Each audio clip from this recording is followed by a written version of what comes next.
Assalamualaikum warahmatullahi wabarakatuh. Selamat pagi pemirsa Trans 7. Kasana Ensiklopedia Islam Dunia pagi ini kembali hadir ke hadapan Anda untuk memberi sajian informasi yang bermanfaat dan semoga saja menginspirasi aktivitas Anda. Kita sering mendengar ungkapan yang haram aja susah apalagi yang halal. Ungkapan yang terlihat sepele tapi sebetulnya mengandung konsekuensi yang serius. Ungkapan ini menggambarkan pesimisme terhadap rizki yang halal yang disediakan Allah Subhanahu wa Ta'ala, sekaligus menggambarkan tingkat keimanan yang mengkhawatirkan. Padahal Allah telah menegaskan dengan sangat gamblang bahwa Allah telah mencukupkan rezeki semua makhluk yang ada di bumi. Dan pangan adalah salah satu rezeki Allah yang sangat penting bagi manusia. Posisi pangan dalam Islam tidak bisa dianggap remeh. Posisinya sama dengan ibadah lainnya. Maka dari itu di dalam ajaran Islam banyak ketentuan yang berkaitan dengan makan dan minum, dari mulai ketentuan halal dan haram, etika makan, sampai mengatur kuantitas makanan yang ideal di dalam perut. Salah satu peraturan yang terpenting adalah larangan mengkonsumsi makanan atau minuman yang haram. Mengkonsumsi yang haram atau yang belum diketahui kehalalannya akan berakibat serius, baik terhadap jasmani ataupun rohani, baik di dunia maupun di akhirat kelak. Dan secara umum inilah prinsip-prinsip yang berkaitan dengan halal dan haram. Wewenang ini tidak didelegasikan kepada siapapun. Urusan menghalalkan dan mengharamkan termasuk dalam salah satu ibadah. Maka mempercayai ada pihak lain selain Allah yang berwenang memberi keputusan halal dan haram sama saja dengan beribadah kepadanya dan menyembahnya.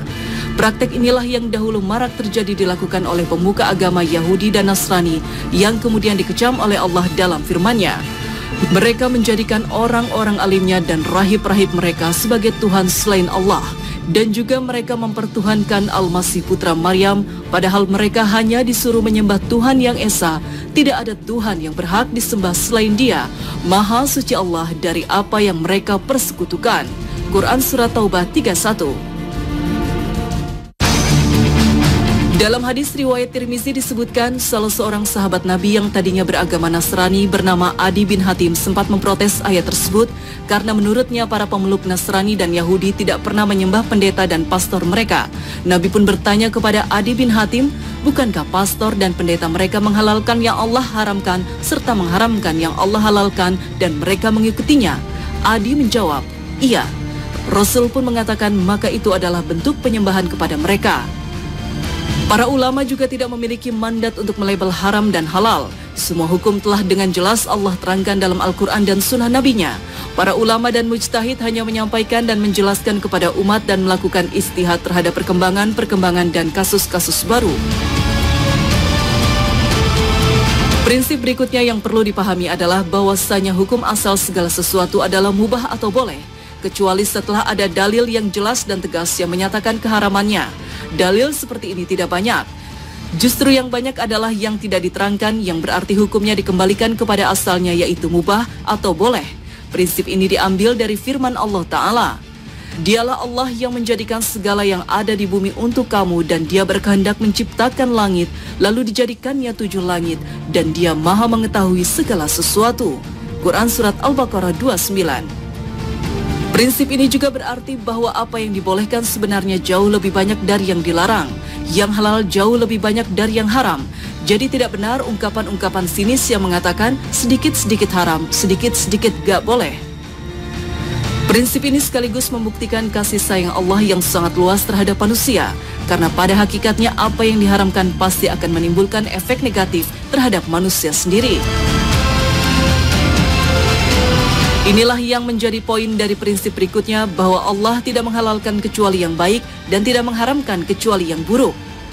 Walaupun halal dan haram mutlak milik Allah, tapi sebagai bentuk kasih sayang Allah kepada hambanya, Allah telah menggariskan sebuah prinsip yang dicantumkan dalam firman-Nya, yaitu orang-orang yang mengikut Rasul, Nabi yang ummi yang namanya mereka dapati tertulis di dalam Taurat dan Injil yang ada di sisi mereka, yang menyuruh mereka mengerjakan yang ma'ruf dan melarang mereka dari mengerjakan yang mungkar, dan menghalalkan bagi mereka segala yang baik dan mengharamkan bagi mereka segala yang buruk, dan membuang dari mereka beban-beban dan belenggu-belenggu yang ada pada mereka. Maka orang-orang yang beriman kepadanya, memuliakannya, menolongnya dan mengikuti cahaya yang terang yang diturunkan kepadanya Al-Quran, mereka itulah orang-orang yang beruntung. Quran Surat Al-Baqarah 157. Prinsip selanjutnya yang harus diperhatikan adalah niat baik tidak menjadikan yang haram menjadi halal atau sebaliknya. Dalam Islam, niat menempati posisi yang penting. Perbuatan yang sekilas tampak sama bisa berbeda hasilnya karena perbedaan niat. Bahkan perbuatan yang tampak biasa saja bisa menjadi ibadah jika diniatkan sebagai ibadah. Sebaliknya, sebuah pengorbanan kecil bisa berakibat fatal bagi keimanan jika pengorbanan tersebut diniatkan untuk selain Allah Ta'ala. Tapi dalam urusan halal dan haram, niat sama sekali tidak ada pengaruhnya. Maksudnya adalah niat baik tidak akan mengubah status hukum suatu produk atau perbuatan. Haram tetap saja haram. Oleh sebab itu, orang yang bersedekah, berhaji, bahkan membangun masjid tapi menggunakan harta yang haram, maka dosanya tak akan tersucikan oleh niat baiknya tersebut. Rasulullah SAW bersabda, "Barang siapa mengumpulkan uang dari jalan yang haram, kemudian dia sedekahkan harta itu, sama sekali dia tidak akan beroleh pahala, bahkan dosanya akan menimpa dia." Hadis riwayat Ibnu Khuzaimah, Ibnu Hibban, dan Hakim. Hukum halal dan haram berlaku untuk semua muslimin. Tidak seorang muslim pun dikecualikan dari hukum ini. Entah itu orang saleh, ulama, atau wali sekalipun, semua sama di dalam hukum. Tidak ada kelompok atau golongan manusia manapun yang dikecualikan dari hukum ini. Pengecualian yang ada bukan karena ras, suku, atau status tertentu. Pengecualian hanya berlaku karena kondisi seperti terpaksa dan yang semisalnya. Demikian juga dalam halal dan haram, hukum berlaku untuk semuanya. Tidak tajam ke bawah, tumpul ke atas. Bila hukum telah melihat status sosial, latar belakang, bahkan kekayaan seseorang, maka hukum yang seperti itu merupakan pertanda kehancuran suatu bangsa. Sebetulnya tidak perlu mempertanyakan alasan Allah mengharamkan sesuatu dan menghalalkan sesuatu. Allah Subhanahu wa Ta'ala berbuat apapun yang dikehendakinya dan Dia Maha berkuasa atas apapun. Tetapi karena rahmat Allah kepada manusia, maka setiap perintah Allah dan larangannya pasti ada alasan dan hikmahnya. Namun kadang tidak semua alasan dan hikmah tersebut disadari oleh manusia. Manusia bukanlah malaikat, manusia dibekali Allah dengan akal dan nafsu. Dan semua nafsu manusia tersebut telah Allah berikan salurannya dalam hal yang halal. Untuk kebutuhan makanan, Allah sediakan banyak pangan halal. Untuk kebutuhan harta, Allah sediakan cara-cara mencari rezeki dengan jalan yang halal. Untuk hasrat biologis, Allah sediakan pernikahan sebagai solusi halal. Untuk pengobatan, Allah sediakan obat-obatan yang halal. Semua kebutuhan manusia pada hakikatnya telah Allah sediakan yang halal. Jika semuanya telah terpenuhi dengan yang halal, maka timbul pertanyaan, untuk apa Allah menciptakan yang haram? Ada banyak hikmah dan alasannya, tapi satu jawaban yang umum dan pasti untuk itu adalah untuk menguji manusia, karena pada hakikatnya dunia ini adalah tempat ujian.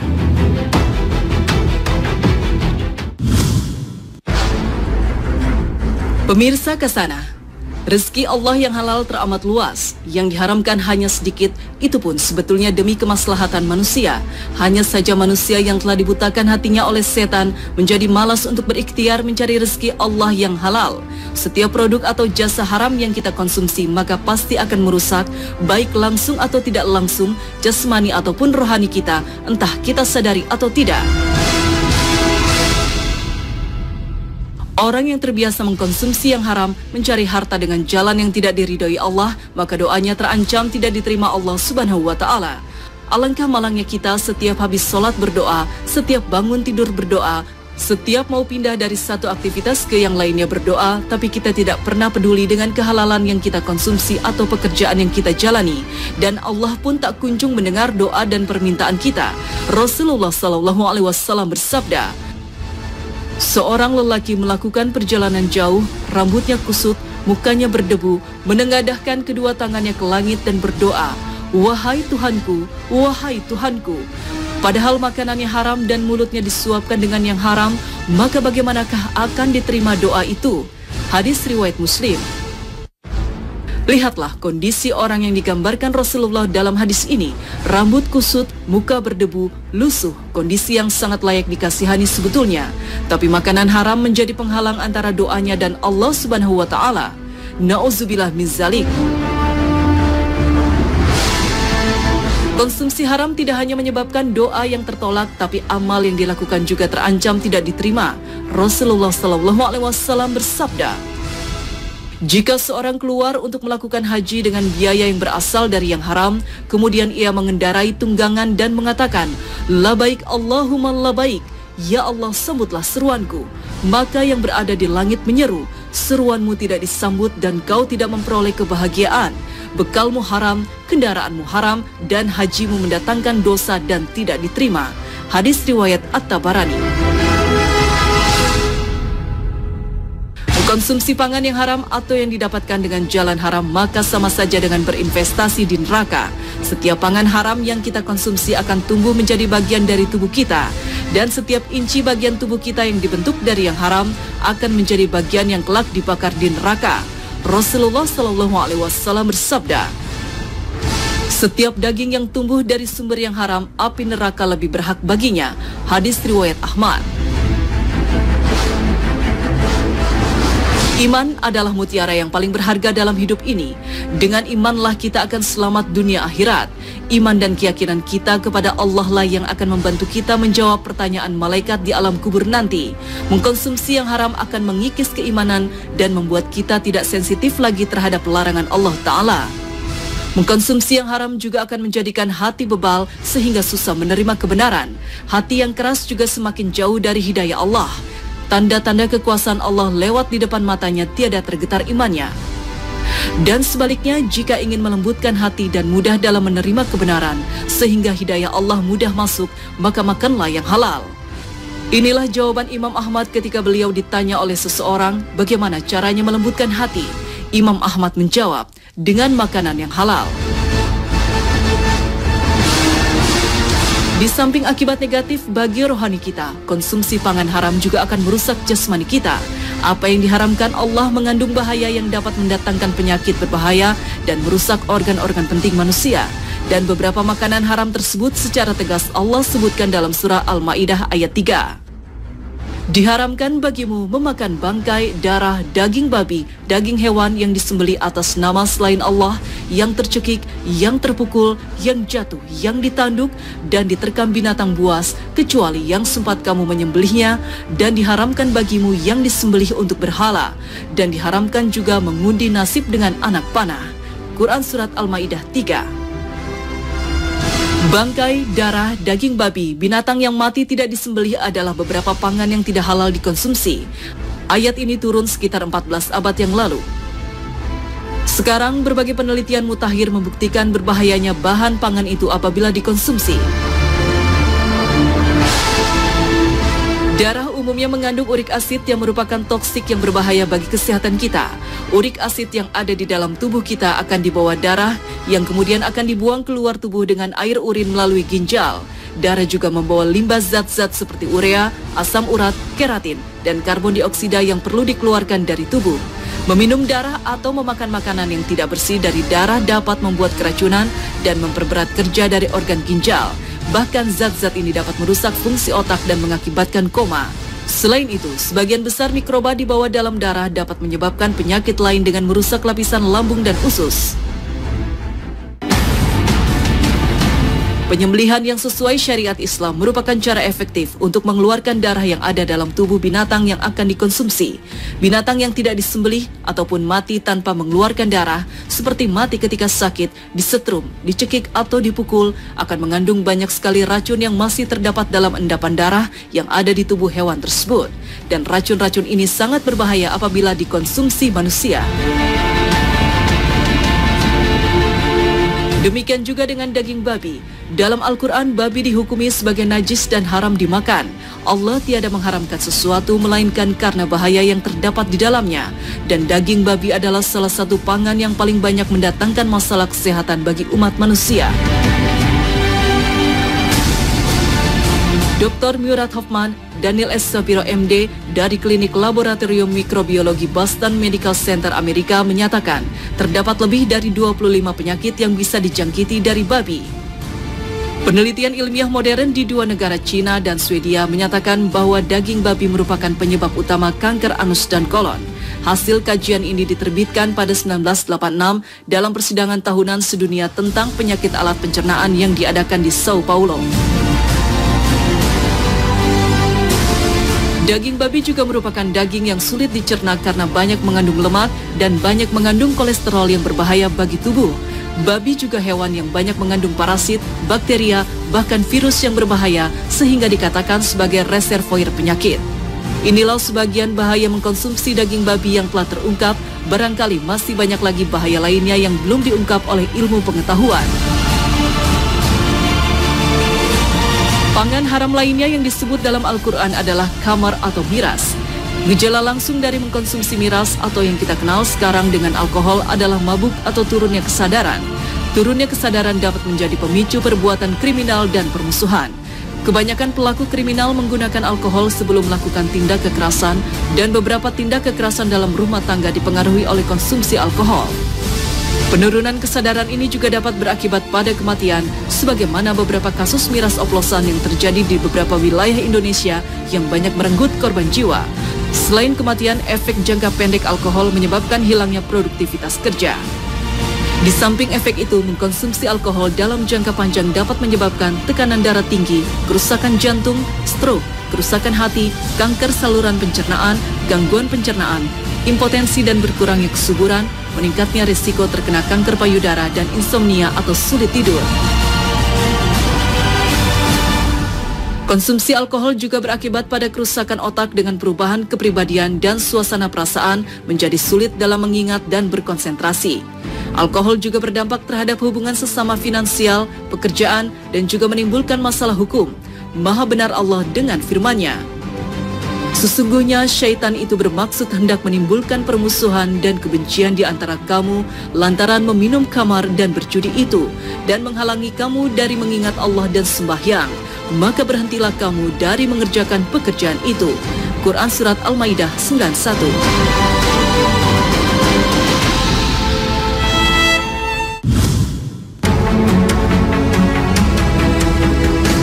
Pemirsa Kasana, bagi umat Islam, konsumsi produk halal merupakan hal mutlak yang tidak bisa ditawar-tawar.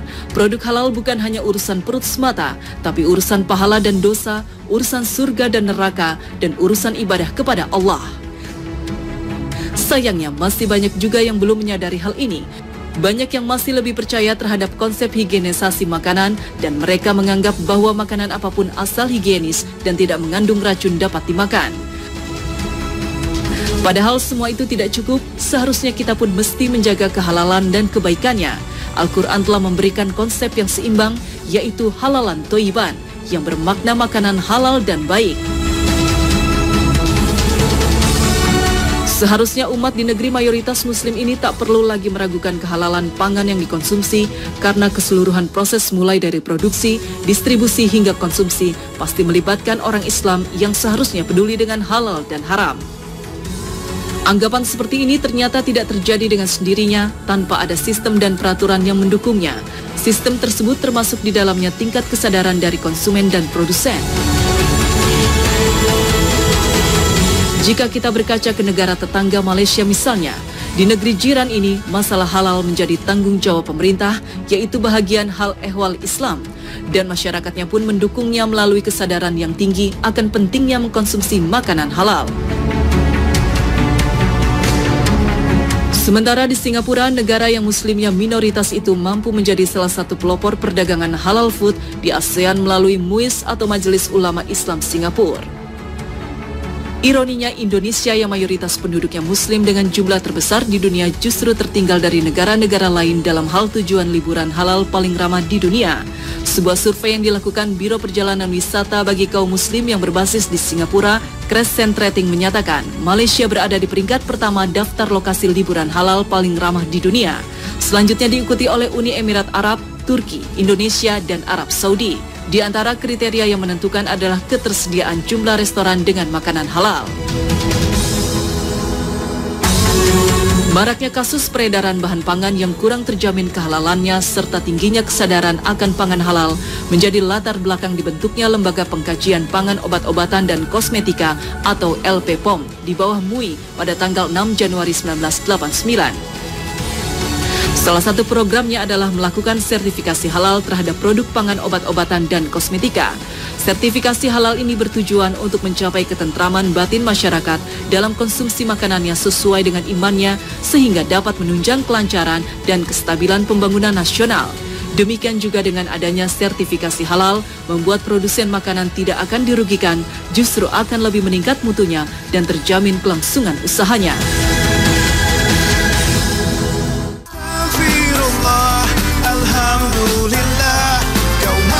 Rasulullah Shallallahu Alaihi Wasallam bersabda, sesungguhnya yang halal itu jelas dan yang haram itu jelas. Di antara keduanya terdapat perkara-perkara yang syubhat, samar-samar, yang tidak diketahui oleh orang banyak. Maka siapa yang takut terhadap syubhat, berarti dia telah menyelamatkan agamanya dan kehormatannya. Dan siapa yang terjerumus dalam perkara syubhat, maka akan terjerumus dalam perkara yang diharamkan. Sebagaimana penggembala yang menggembalakan hewan gembalanya di sekitar ladang yang dilarang untuk memasukinya, maka lambat laun dia akan memasukinya. Ketahuilah bahwa setiap raja memiliki larangan, dan larangan Allah adalah apa yang dia haramkan. Ketahuilah bahwa dalam diri ini terdapat segumpal daging. Jika dia baik, maka baiklah seluruh tubuh ini, dan jika dia buruk, maka buruklah seluruh tubuh. Ketahuilah bahwa dia adalah hati. Hadis riwayat Bukhari dan Muslim. Pemirsa Kasana, semoga Allah Subhanahu wa Ta'ala menjauhkan kita dari makanan, minuman, dan perbuatan yang tidak halal. Amin ya Rabbal Alamin. Terima kasih atas perhatian Anda. Wassalamualaikum warahmatullahi wabarakatuh.